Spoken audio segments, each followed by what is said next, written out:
She laughed at him before she even knew who he was, and that laugh would cost him everything. The sun hangs low over the Mekong Delta, spilling gold across endless rice fields that stretch farther than the eye can see, each blade shimmering like it's alive, whispering with the wind, and right in the middle of that living ocean stands a man who clearly does not belong, his boots sinking into the wet earth, his shirt already clinging to his back, his hands awkwardly gripping a sickle like it's some foreign object he can't quite understand. Because for Ethan Cole, a man who signs multi-million-dollar deals without blinking, this moment right here feels like the hardest thing he's ever tried to do, and it shows, painfully, unmistakably, as he swings too wide, misses the base of the stalks, stumbles forward, and nearly falls face first into the muddy water, drawing a ripple of laughter from the workers around him, soft at first, then louder, until it builds into something he hasn't heard directed at him in years, maybe ever, real, unfiltered laughter, not the polite kind, not the strategic kind, but the kind that doesn't care who you are or what you own. And then there's her, the one voice that cuts through all the others, bright, clear, impossible to ignore, a young woman standing a few yards away, her dark hair tied loosely, strands sticking to her cheek from the heat, her simple brown outfit damp at the edges, her hand steady and skilled as she works, and yet she's not working now, she's watching him, and she's laughing, not cruelly, not even mockingly, just honestly, like she's witnessing something too absurd to take seriously, and for a second, Ethan freezes, the sound hitting him harder than the stumble, because no one laughs at him like that back in New York, no one dares to, not when they know the name, the title, the net worth, but here, out here where there are no glass towers, no boardrooms, no assistants whispering updates into his ear, he's just a guy who can't even cut rice properly. And the truth of that settles in fast, heavier than the humid air pressing down on his shoulders. He straightens, wipes his hand across his forehead, leaving a streak of mud he doesn't notice, and tries again, more careful this time, focusing on the base like he'd been told, but the blade slips, the stalks bend instead of breaking, and he exhales under his breath, frustration flickering across his face, the kind he usually hides behind calm precision, but there's no hiding it here, not from her, because she sees everything, the hesitation, the effort, the quiet determination, and something in her expression shifts, just slightly, the laughter softening, turning into something else, something curious, almost thoughtful, as if she's trying to figure out why someone like him would even be here in the first place, and he feels it, that gaze, heavier than the sun, more unsettling than the laughter, because for the first time in a long time, Ethan Cole isn't in control of the narrative, he isn't setting the pace, he isn't the one being watched with admiration or expectation. He's just trying, failing, and trying again in a place that doesn't care who he is. And as the wind moves through the fields, carrying the scent of earth and water, he glances up, just for a moment, and their eyes meet, hers bright, alive, grounded in something real, his guarded, calculating, but underneath it, something else beginning to surface, something unfamiliar, because he didn't come here to be seen like this, and yet somehow, this is exactly where everything starts to change. 3 days earlier, the air inside the black SUV feels completely different, cool, controlled, almost sterile, as Ethan Cole sits in the back seat watching the world blur past the tinted window, endless stretches of green fields broken by narrow dirt roads and small houses on stilts, a landscape that feels a lifetime away from Manhattan glass towers and polished marble floors, and yet this is exactly where he chose to be, not for a vacation, not for a publicity stunt, but because something about this place had started to bother him in a way numbers never could, because for weeks he had been reviewing reports, projections, acquisition models tied to this region, all of them clean, efficient, profitable, and yet something felt off, something about the margins, the cost breakdowns. The way local labor was categorized like a variable instead of a life, and now as the vehicle slows near the edge of the field, he can see it for himself, workers bent over for hours under the sun, their movement steady, practiced, almost automatic, and he leans forward slightly, eyes narrowing, not in judgment but in realization, because none of the reports had captured this, none of them had shown the weight of that heat, the pace of that labor, the reality behind every number he had approved without hesitation, and in the front seat, his assistant's voice cuts through his thoughts, calm, professional, listing the schedule for the day, meetings, site inspections, a dinner with local partners, all the usual checkpoints that define success in his world. But Ethan barely hears it, his attention fixed on the field, on the people, on something that does not fit neatly into any spreadsheet, and when the car comes to a complete stop, he does something unexpected. He reaches for the door handle before anyone can react, stepping out into the heat without waiting for instructions, the humidity hitting him instantly, thick and heavy, wrapping around him like a reminder that this place does not adjust to him, he has to adjust to it, and behind him his assistant calls his name, surprised, asking if he needs anything, if they should prepare the meeting area, but he just shakes his head slightly, already moving forward, his polished shoes sinking slightly into the soft ground. Each step pulling him further away from the version of himself that exists in conference rooms and board meetings, and closer to something he has not fully defined yet, something raw, something real, and as he approaches the edge of the field, he pauses, watching the rhythm of the workers, the way they move in sync with the land, efficient without rushing, precise without hesitation, and for the first time, he feels out of place in a way that has nothing to do with language or culture and everything to do with experience, because no amount of wealth prepares you for this kind of work, and maybe that is exactly the point, and slowly, almost deliberately, he lifts his wrist, glancing at the watch that has measured every important moment of his adult life, every deal, every deadline, every calculated risk, and without a word, he unfastens it, slipping it into his pocket as if removing a layer of identity, then he takes off his shoes, ignoring the hesitation from the driver who is now watching in confusion, and steps barefoot onto the edge of the muddy field, the cool, wet earth pressing against his skin, grounding him in a way that feels unfamiliar but undeniable, and when one of the older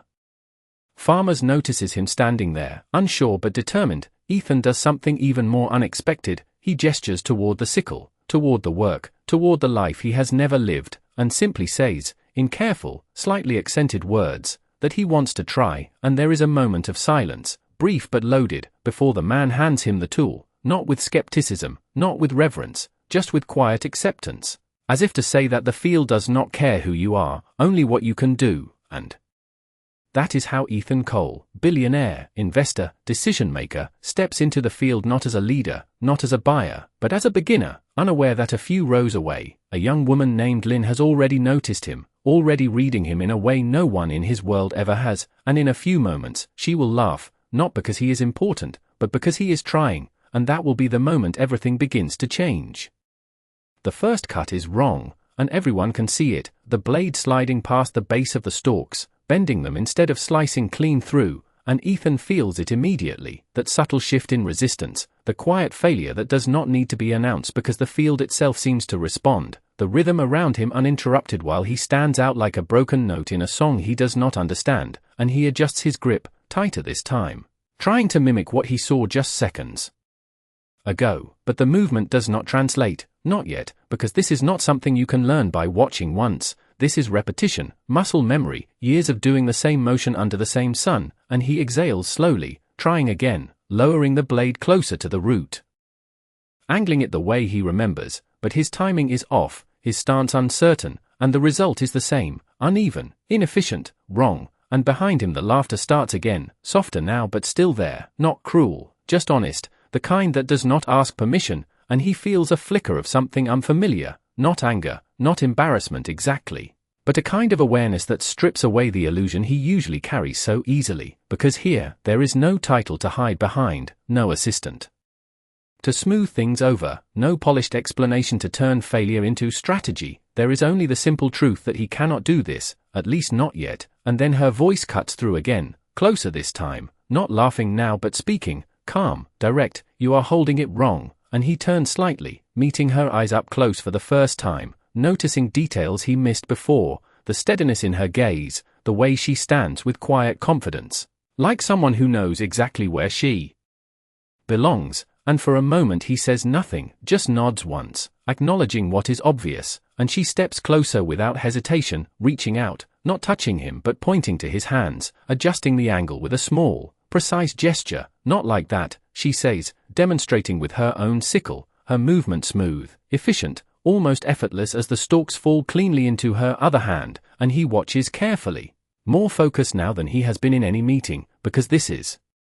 different, this is immediate, there is no delay between action and result, no buffer, no abstraction, and when he tries again, Following her instruction, the blade finally catches the base just right, slicing through with a soft, satisfying sound that feels surprisingly significant, and he pauses, looking at the small bundle in his hand like it means more than it should, and she smiles, just slightly, not impressed, not surprised. Just acknowledging the attempt. Better, she says, handing him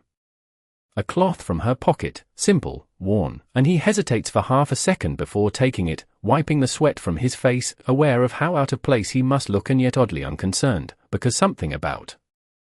this exchange feels grounded in a way he has not experienced in a long time, and as they continue, she works beside him, not slowing down, not turning it into a lesson, just doing her job while he tries to keep up, occasionally correcting him with a word or a glance, and he starts to notice the pattern, the way the body shifts, the rhythm of cut and gather, a sequence that slowly begins to make sense, not perfectly, not even close, but enough that he can feel progress, and with it, a quiet shift inside him, something loosening, something recalibrating, because for the first time in a long time, he is not thinking about outcomes, not calculating returns, not measuring success in numbers, he is just trying to get it right, one motion at a time, and when he glances at her again, he catches something unexpected, not amusement now, not even curiosity, but a kind of quiet respect beginning to form. Not because he is good at this, but because he did not walk away when he failed, and that, more than anything, is what makes her stay. The sun climbs higher, pressing down harder with every passing minute, and the field begins to feel less like a place and more like a test, one that does not care how determined you are, only how long you can endure, and Ethan feels it now in a way he cannot ignore, the strain in his lower back, the burn in his shoulders, the unfamiliar ache building in muscles he has never truly used before, and yet he does not stop, not when the others continue without pause, not when Lynn moves ahead of him.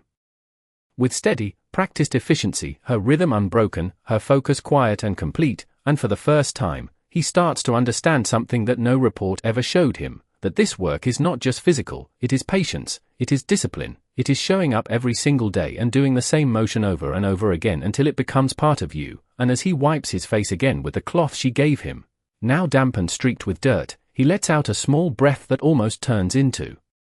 a laugh, not because anything is funny, but because the situation itself feels so far removed from the version of his life he left behind just days ago, a version where decisions were made in climate-controlled rooms, where time was measured in 15-minute intervals, where effort was invisible and outcomes were everything, and here, effort is the only thing that matters, and outcomes are earned slowly, one cut at a time, and beside him, Lynn glances over again, noticing the way he adjusts his stance, the way he no longer hesitates before each motion. Still imperfect but more confident now, and she nods slightly, almost to herself, before reaching into her small woven bag and pulling out a simple bottle of water, holding it out to him without ceremony, and he pauses, surprised for just a second before taking it, their fingers brushing briefly, nothing significant, nothing dramatic, just a small moment that somehow feels more real than any handshake he has had in years, and he drinks the water warm but refreshing in a way he did not expect, and when he hands it back, he meets her eyes again. This time with something different in his expression, something less guarded, more open. "Thank you," he says, his voice quieter than usual, less certain, and she shrugs lightly, as if it is nothing, as if helping someone struggling beside you is simply what you do, and for a while they work in silence, the sounds of the field filling the space between them, the rustle of rice, the distant voices, the steady rhythm of labor that now includes him. Imperfect but present, and then, almost without thinking, he speaks again. "Do you do this every day?" The question simple but genuine, and she nods, not stopping her movement. "Every season," she replies, her tone matter-of-fact, not complaining, not proud, just stating a truth she has always known, and he absorbs that, letting it settle, because the scale of it is something he is only beginning to grasp, not just a day, not just an experience, but a life built on this. And he looks down at his hands, already marked with faint lines of strain, already learning in a way that feels both humbling and necessary, and for a moment, he forgets why he came here in the first place, forgets the meetings, the contracts, the expectations waiting just beyond the edge of this field, because right now, none of that feels as immediate as this, as real as the next motion, the next attempt to get it right, and Lynn watches him from the corner of her eye, seeing the shift not just in his movements but in his presence, the way he no longer looks around to see who is watching, the way he focuses only on the work in front of him, and something about that makes her stay a little closer, correct him a little less, trust him a little more, and as the hours stretch on and the golden light begins to soften at the edges, there is a quiet understanding forming between them, unspoken but steady, built not on words or explanations but on shared effort, on the simple fact that he chose to keep going when it would have been easier to walk away, and that choice, more than anything else, is what begins to change the way she sees him. The light begins to change, slowly at first, then all at once, the harsh brightness of midday softening into something warmer, gentler, casting long shadows across the field as the work finally slows, not because it is finished but because the body demands it, and Ethan feels that demand more clearly than anything else, every muscle tight, every movement heavier than the last, and when he finally straightens his back, the relief is immediate but incomplete, like stepping out of something only to realize it has already left its mark on you, and he exhales, looking out across the rows they have cut together, uneven in places where he worked, cleaner where Lynn moved ahead, and there is something strangely grounding in seeing the difference, not discouraging, just honest, and beside him, she gathers the last bundle with practiced ease before setting it aside, wiping her hands on the edge of her sleeve as if the day has been nothing unusual, just another cycle completed, and for a moment they stand there in silence, the field quieter now, the distant sounds of conversation drifting from other workers beginning to head back toward the village, and Ethan glances down at himself, at the mud on his legs, the damp fabric clinging to his skin, the faint tremor still in his hands, and he lets out a quiet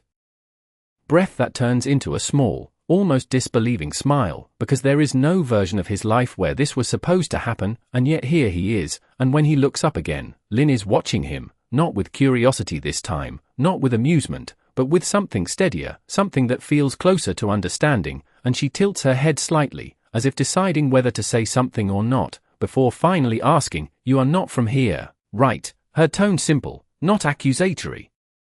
just observant, and he hesitates for a fraction of a second, not because he does not know the answer, but because the truth is larger than the question, and he nods once, choosing the simplest version, "No, I am not," and she studies him for a moment longer, her eyes moving over the details he cannot hide, the way he speaks, the way he carries himself even when exhausted, the small differences that set him apart no matter how much mud he wears. And she does not press further, does not ask who he is or why he is here, and that restraint feels more meaningful than any question, because it gives him space to exist here without explanation, and he finds himself appreciating that more than he expected, and as they begin to walk back toward the narrow path leading out of the field, the ground firmer now under their feet, he notices the black SUV parked in the distance, partially hidden by a line of trees, and for a brief moment, the two worlds overlap in his mind, the one he stepped out of and the one he is standing in now, and he feels the tension between them, subtle but undeniable, because he knows that sooner or later, those worlds will collide, and when they do, everything will change, and Lynn follows his gaze, catching the direction of his attention, but not the meaning behind it, just the outline of something unfamiliar at the edge of her world, and she looks back at him, a small crease forming between her brows, not suspicion yet, just a question waiting to be asked. And before she can speak, a voice calls out from behind them, one of the older farmers signaling that it is time to head back, and the moment passes, dissolving into the routine of the evening, and as they walk side by side, not quite together but no longer strangers, Ethan feels something settle quietly inside him, not a conclusion, not even a decision, just the beginning of a realization that this place, this field, this person beside him, has already started to change the way he sees everything, and he is not entirely sure what that means yet, only that whatever comes next, it will not be as simple as walking away. The narrow path leading out of the field feels different under his feet, firmer, steadier, and yet every step Ethan takes carries the weight of what just happened, not just in his body but somewhere deeper, something quieter that he cannot easily explain, and as they walk side by side, the sounds of the village begin to rise around them, distant voices, the faint hum of a motorbike, the clinking of metal from a nearby home preparing for the evening. And it all feels grounded, lived in, untouched by the urgency that defines his world, and Lynn moves with ease through it, greeting an older woman with a small nod, stepping around puddles without looking down, completely at home in a way that makes Ethan aware of how temporary his presence here really is, and for a moment he considers saying something, asking another question, continuing the fragile connection they have built over the course of the day, but the words do not come easily, not because he does not want to speak, but because he is still processing everything he has just experienced, and then she breaks the silence first, her voice softer now, less observational, more curious. Why did you really come here? And the question lands differently this time, not like a simple inquiry but like an opening, a chance to say something real, and he slows slightly, thinking, because the answer he gives matters, not just to her but to himself, and after a brief pause, he says, I wanted to understand. The words simple, almost understated, but they carry more weight than he expected, and she glances at him, searching his face as if measuring the truth behind that statement, and for a moment she does not respond, just lets it settle between them, and then she nods once, not fully convinced but not dismissing it either, and they continue walking until the path widens and the black SUV comes fully into view, no longer hidden, no longer distant, but unmistakable in its presence, clean, polished, completely out of place against the earthy tones of the village, and Ethan feels the shift immediately, the invisible line between the two worlds he has been balancing all day now standing directly in front of him. And his driver steps out quickly, moving toward him with a mixture of relief and urgency, speaking in a low voice about missed calls, rescheduled meetings, people waiting, responsibilities stacking up in his absence, and Ethan listens, but only partially, because he is aware of something else at the same time. Lynn has stopped walking, her gaze fixed on the vehicle, on the man speaking to him, on the subtle changes in his posture as he responds, and the pieces begin to fall into place for her, slowly but unmistakably. And when he turns back toward her, there is a brief moment where neither of them speaks, the silence heavier now, filled with unasked questions and emerging truths, and he can see it in her eyes, the shift from curiosity to realization, not fully formed yet but close, and for the first time since stepping into the field, Ethan feels something like hesitation, not about who he is, but about what that identity means in this space, in this moment, and he takes a step toward her, intending to say something, to bridge the gap before it widens, but the words feel inadequate, too small for what is happening, and she tilts her head slightly, her expression no longer open in the same way, not closed, not distant, just more careful, more aware, and she speaks quietly. You are not just someone who came to try, and it is not a question, it is a statement, and he exhales slowly, knowing that whatever comes next will move them out of the simplicity they had just found, and he nods once, not denying it, not explaining it yet, just acknowledging the truth that can no longer be hidden. And in that moment, standing between the field and the vehicle, between who he was pretending to be and who he actually is, Ethan realizes that the hardest part of this experience is not learning how to harvest rice, it is deciding what to do when the person who saw him at his most genuine begins to see everything else. The air between them does not break, it tightens, stretching thin with everything that is now understood without being said, and Lynn does not step back, but she does not step closer either. She simply stands there, her eye steady on his, no longer seeing just the man who struggled beside her in the field, but something more complex, something that carries weight beyond this place, and Ethan feels it, that shift, more clearly than any words could explain. Because for the first time since he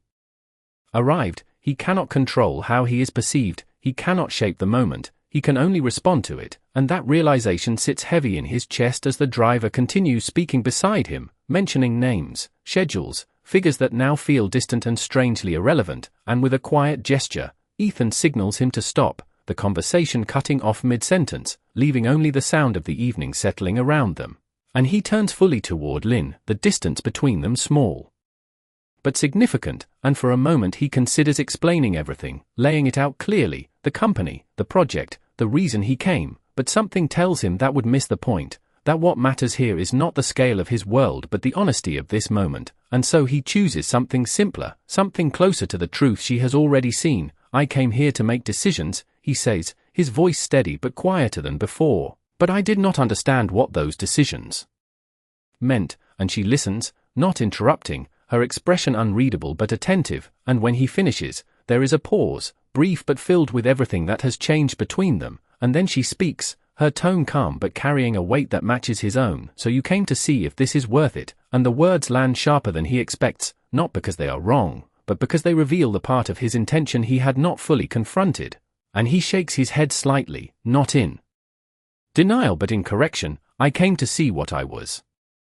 missing, he replies, and this time, there is no hesitation in his voice, because somewhere between the first failed cut and this moment, That answer has become real, and Lynn studies him again, longer this time, as if measuring not just his words but the way he holds them, the way he stands, the way he did not leave when he could have, and there is a flicker of something in her eyes, not trust yet, but not rejection either, something in between. Something that allows the conversation to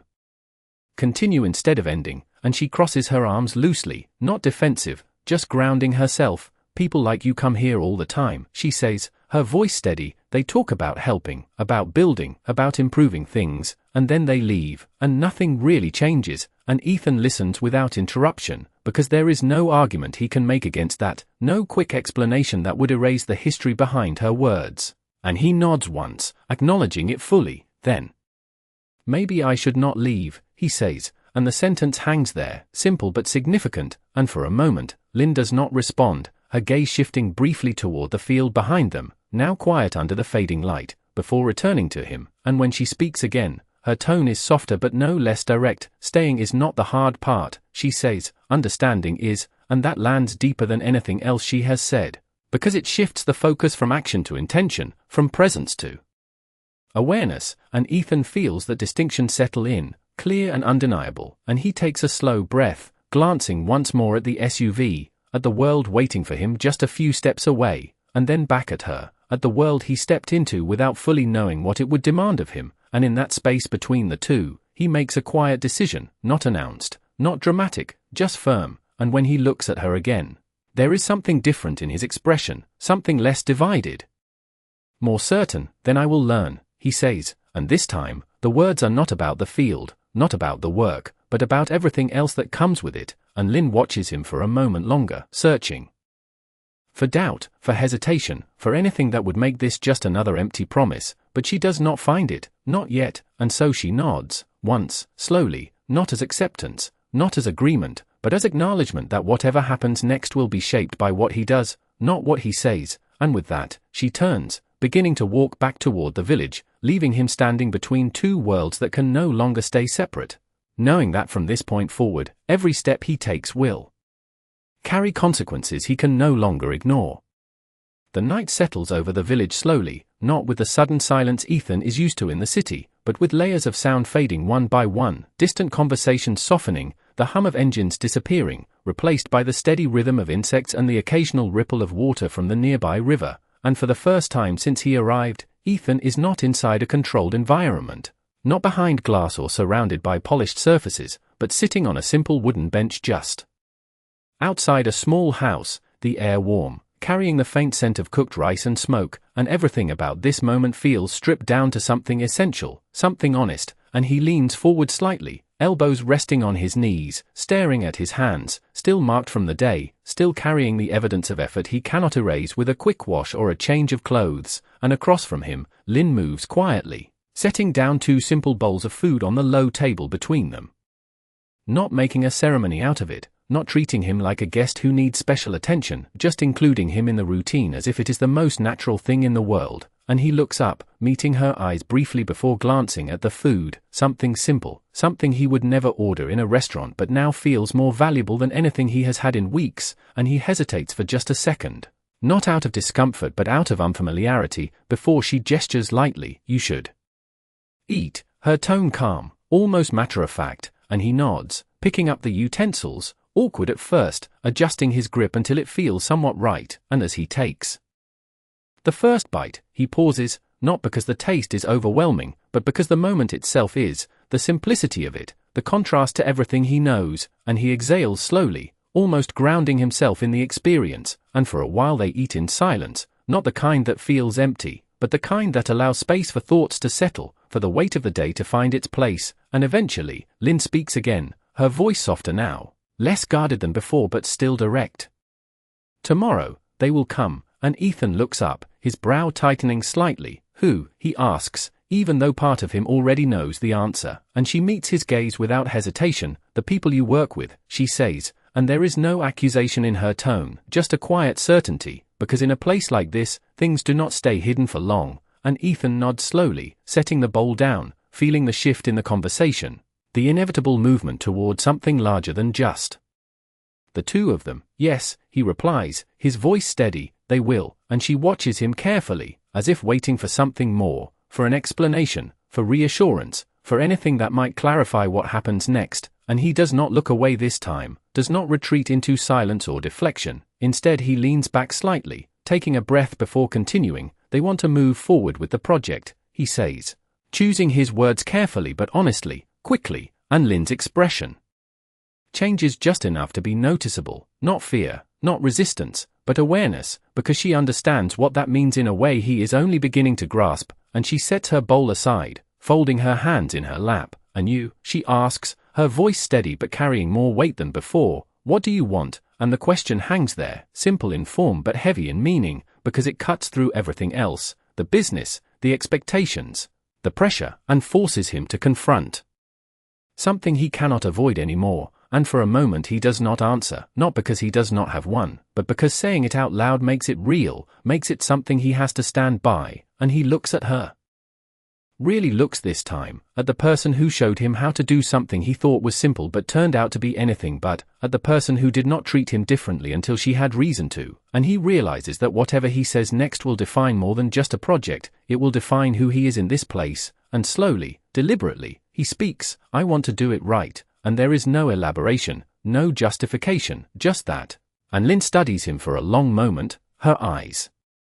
searching for something beneath the words, something that tells her whether this is another promise that will disappear when the morning comes, and the silence stretches just enough to matter before she nods once, not fully convinced, not fully doubtful, just acknowledging that the next step will not be decided by what he says tonight, but by what he chooses when everything is put in front of him tomorrow. And as the night deepens around them, the distance between two worlds begins to narrow. Not because they have merged, but because for the first time, Ethan is no longer standing comfortably in one while observing the other. He is now part of both, and the choice of which one to stand with is no longer theoretical. It is coming, and it will not wait.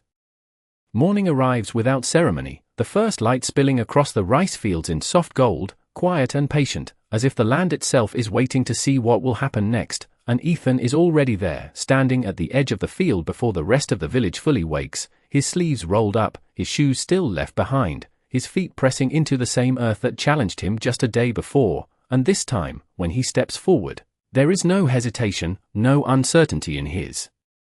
movement, only focus, only intent. And when he lowers the blade, it cuts cleanly through the base of the stalks, not perfect, not as effortless as Lynn's, but real, earned. And he gathers the bundle with steady hands, exhaling slowly as if grounding himself in the rhythm he has begun to understand. And for a moment, it is just him and the field again, no titles, no expectations, just the simple act of doing something right after failing at it. And then the sound breaks through, engines approaching from the distance, smooth, controlled, unmistakable, and he does not turn immediately, he does not rush to meet it, because he already knows what it is, and more importantly, he knows what it means. And when he finally looks up, the line of vehicles is visible at the far edge of the path, dark against the morning light, moving with purpose, carrying the world he left behind directly into the one he has stepped into, and one by one, people begin to gather, workers pausing, conversation starting, the shift in energy immediate and undeniable, and Lynn stands a few steps away, watching it all unfold, her expression calm but alert, as if she has been here before, as if she already understands how moments like this tend to go. And Ethan straightens slowly, the sickle still in his hand, the bundle of rice at his feet, and as the first car door opens, his assistant steps out quickly, followed by others in pressed shirts and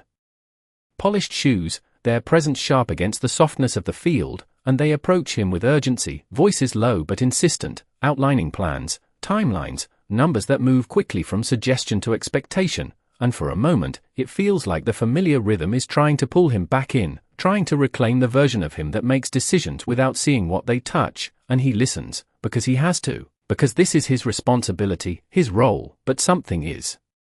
different now, something has shifted in a way that cannot be undone. And when they finish, when the final proposal is laid out in clear, efficient terms, he does not respond immediately, he looks past them instead, toward the field, toward the workers who have gone quiet, toward Lynn, who meets his gaze without looking away. And in that moment, everything narrows down to a single choice, not between success and failure, not between profit and loss, but between what is easy and what is right. And he takes a slow breath, feeling the weight of it settle fully, before speaking, his voice steady, clear. "We are not doing it this way." And the reaction is immediate. confusion, resistance, questions layered over questions, but he does not waver, he does not raise his voice, he simply continues, explaining not in numbers but in understanding, not in projections but in reality, outlining a plan that takes longer, costs more, but builds something that does not disappear the moment they leave, something that respects the work he has now felt in his own hands. And there is tension, of course there is, this is not how things are usually done. But for the first time, Ethan is not measuring the decision by immediate return, he is measuring it by something else entirely, something he only began to understand yesterday, and when he finishes, there is silence, heavy but different from before, not uncertain, not divided, just waiting, and he steps forward, not toward the cars, not toward the people in suits, but back into the field, lowering the blade once more, cutting cleanly through the stalks, gathering them with a steadiness that no longer feels borrowed, and this time, when he looks up, Lynn is still there, watching, and there is no question in her expression now, no doubt, just a quiet recognition of the choice he made, and she steps closer, not saying anything, not needing to, because the answer is already there in what he did, not what he promised, and as the morning continues, the distance between the two worlds does not disappear, but it changes, reshaped by a decision that was not about leaving one behind, but about carrying what he learned into everything that comes next, and in the quiet rhythm of the field, with the sun rising higher and the work beginning again, Ethan realizes that this is not the end of something, it is the beginning of a different way forward, one that started with failure, with laughter, with a single honest attempt, and became something far more meaningful than he ever expected.